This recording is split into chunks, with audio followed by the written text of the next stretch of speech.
हर political party का एक funding system होता है जी।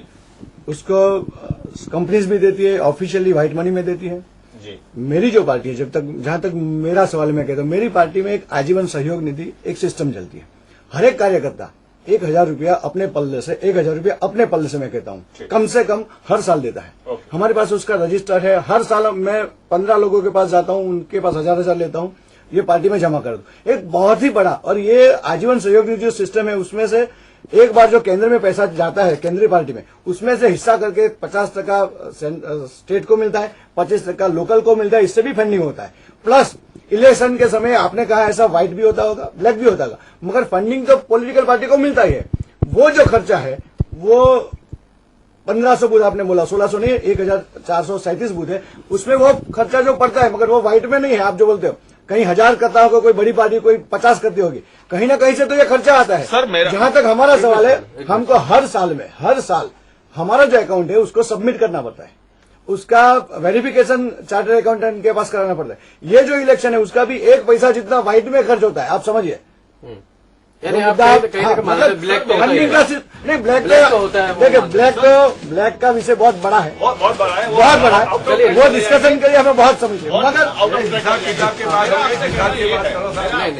एक मिनट हिसाब किताब है कि भाई आप जब कोई नॉमिनेशन अपना भरता है, ठीक है, उस टाइम पे संपत्ति का दौरा मांगा जाता है। वो जो भी नॉमिनेशन करता है उसका कोई गवर्नमेंट वेरिफिकेशन होता है क्या?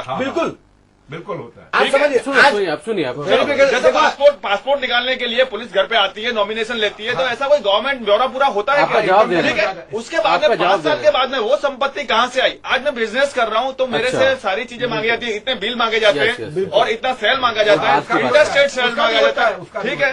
तो फिर वो फॉर्म के साथ इनकम टैक्स रजिस्टर रखना पड़ता है सर। तो इतना इनकम टैक्स डिपार्टमेंट देखता है सर, तो इतना सारा फंड कहाँ से जमा हो जाता है? I have told you first week कि बाय एक्सीडेंट मतलब क्या कि उसको कुछ न कुछ आवक हो जाए, कोई वारसा ही मिल जाए, कोई काम कर बिजनेस से पॉलिटिकल ड्यूरेशन में मिलती है। Possibilities are there. Ashwin ji, आप कह रहे हैं कि एक्सीडेंटली उनके बाद अगर मैं शेयर लिया, पैसा कमा लिया, मैं बिजनेस शुरू करती हूँ तो मेरे पास में तो 5 साल में मैं इतनी इनकम जनरेट नहीं कर पाती। पूरा हिंदुस्तान में 500 ही आदमी है और पूरा हिंदुस्तान में 50,000 आते होता है, उनको क्या फायदा होता है? नहीं, ऐसा नहीं। दर्शकों, वीएनएम विचार मंच में हम बात कर रहे थे राजनीति, राष्ट्र सेवा या व्यवसाय। मुद्दा आज का हमारा यही था, मगर हमारे साथ में जो चर्चा के लिए शामिल हुए लोग इस मुद्दे पर बात करते करते बहुत सारे मुद्दों को इन्होंने शामिल किया और हम उनको रोक नहीं पाए। बहुत ही गर्मागर्म बहस आपने आज देखी। इससे एक बात तय होती है कि लोगों के पास मुद्दे बहुत है, मौके कम है, और आज इनको मौका मिला था जो गंवाना नहीं चाहते थे, इसीलिए मुद्दे से हटके बहुत सारी बहस हुई। इसी चर्चा को कल हम आगे बढ़ाएंगे वीएनएम विचार मंच में। गायत्री को दीजिए इजाजत। नमस्कार।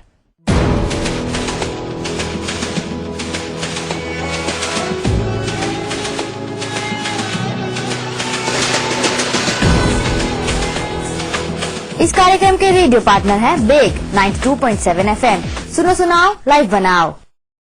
राजनीति यदि व्यवसाय है तो इसे राष्ट्र सेवा का रूप देने के लिए जरूरत है 100% मतदान की। तो चुनाव में दीजिए अपना वोट। वीएनएम विचार मंच के लिए आप अपनी राय दे सकते हैं बिग 92.7 FM पर बिग आरजे को गुरुवार के दिन। एक वक्त था जब राजनीति में जुड़ना यानी राष्ट्र सेवा के लिए स्वयं को समर्पित करना था, लेकिन आज राजनीति की व्याख्या राष्ट्र सेवा की ऊंचाई से उतरकर व्यवसाय तक पहुंच चुकी है या नहीं, ये जानने का प्रयत्न है आज का वीएनएम विचार मंच का राजनीति, राष्ट्र सेवा या व्यवसाय।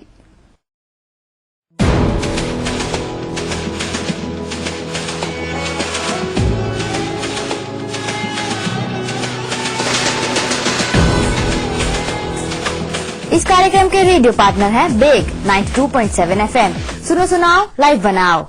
नमस्कार दर्शकों, वीएनएम विचार मंच में एक बार फिर आपका स्वागत है। कल हम बात कर रहे थे राजनीति, राष्ट्र सेवा या व्यवसाय। इसी मुद्दे पर आज हम बात करेंगे राजनीति, राष्ट्र सेवा या व्यवसाय। ये बात जब हम सुनते हैं तो हमारे मन में आती है बात हर राजनीतिक पार्टी और हर राजनेता व्यवसाय में जुट गया है, ऐसा लगता है।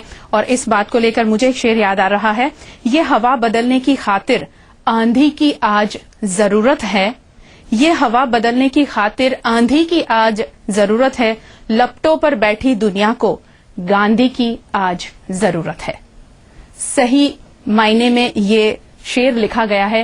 गांधी जी जब देश के लिए काम कर रहे थे तब उनको कतई ये एहसास नहीं हुआ कि इससे मैं व्यवसाय बनाऊंगा। उनका व्यवसाय बिल्कुल अलग था, मगर आज के राजनेताओं में ये बात हमें कम नजर आती है या फिर नजर नहीं आती। इसी चर्चा को आगे बढ़ाएंगे। आज का हमारा मुद्दा वही रहेगा, राजनीति, राष्ट्र सेवा या व्यवसाय। मैं अश्विन भाई के साथ सहमत हूं एक हित से कि भाई आज मैंने डिक्लेयर किया, उसमें मेरे पास 3 फ्लैट है, लेकिन उससे 5 साल के बाद उस फ्लैट की value because of the property value बढ़ जाती है। तो एक्सीडेंटली जो बोल रहे हैं कि भाई ऐसा हो सकता है या तो प्रॉपर्टी प्राउड कम हो सकता है। डबल की बात है। यहाँ तो एक नेता तो ऐसे हैं जिनकी 3,000% गलत बोलता है, गलत है, गलत है, उसको गलत बोलता है। उसको बोला जाता है जो समझ में नहीं आता। नहीं, अश्विन भाई बोलते हैं, मैं नहीं बोलता हूँ। ये अश्विन भाई कैसा ये मुद्दा अश्विन भाई मैं नहीं बोलता, मैं कोई एक्सीडेंट होता नहीं ऐसा मानता। રાજનીતિક એક સેવા છે કે વ્યવસાય છે એની આપણે વાત કરીએ છીએ તો અગાઉ જયારે પહેલા હતા રજવાડા હતા, આપણે એવું સમજીએ તો રજવાડાની અંદર જેટલા રાજાઓ હતા એ લોકો કરતો ઉઘરાવતા હતા અને એ એવું કામ કરતા હતા કે જે અબજ ઘણા વર્ષો સુધી 50 વર્ષ 100 વર્ષ સુધી લોકોને એનો ઉપયોગ કરવા મળ્યો છે, જેવું કે આપણે આજવા સરોવર।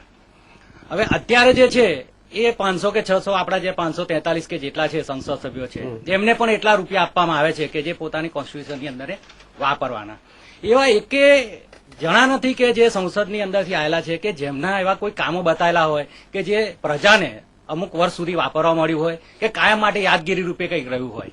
એ બધા જે રૂપિયા જે છે आप अकाउंट माहितीનો अभाव છે તમારી પાસે। एक मिनट ठीक है। देखिए अभी ये तो प्रजा है, नहीं समझ पा रही है। माहितीનો अभाव છે એટલું જ કહું છું, બીજું चलिए उस आप जवाब दे दीजिए सर, क्या कमी है इसके 10 अंदर? करोड़ रुपया मिलता है, उसमें से पब्लिक का बड़े बड़े डैम तो नहीं बन सकते, लेकिन घूमने चले तो भी इसे खड़ियाट ठीक करना है तो इमीडिएटली बोले कि भाई खड़ियाट चलो मेरे अकाउंट में, मेरे बजट में से खड़ियाट कर दो। इधर बस स्टैंड साइकिल का बनाने का है, इधर सब गांव में झांझू बनाने का है, इधर उद्यान बनाने का है, उधर बाग बनाने का है, उधर तालाब बनाने का है, कुआ करने का, उसमें सब पैसा जाता है। એમાંથી એક ઘણી ગ્રાન્ટ એવી છે કે જે વપરાય વગર જ જતી રહે છે। इनएफिशिएंसी કહેવાય અને ભ્રષ્ટાચાર अरे झगड़ा एवं हो करवा देता वो भ्रष्टाचार है। उन्होंने कहा कि जवाब भी दे रहे हैं, वो भ्रष्टाचार। हाँ बताइए સાહેબ, મારે એ સમજવું હતું, આપે સમજાવ્યું એ બરાબર છે કે પોલિટિકલ કેરિયરના જે મહત્વના 5 વર્ષ આવે એમાં બધાને જ એક્સિડન્ટ થઈ જાય છે। તો હવે અડવાણી સાહેબે જેવું આ 20,000 કર્યું છે તો આપણું શું એક્સપેક્ટેશન છે, કેવું એક્સિડન્ટ થશે કે જેમાં મીંડા ઉમેરાશે? બે વાત છે એમને માટેનું એક, અને બીજું મારે સમજવું છે એક મારું સવાલ knowledge- નહીં ભૂલ જાયગે। અને બીજું એટલે દૂર ન જતા આપણે જોઈએ તો અશ્વિનભાઈ પોતે કદાચ કોંગ્રેસ પ્રમુખ થયા પછી જેટલો વખત રહ્યો એમાં કેવો અકસ્માત થયો આપને કે જે સુખદ રહ્યો? બંને સવાલ સારા છે, મને ગમ્યા, બંને સવાલ ગમ્યા।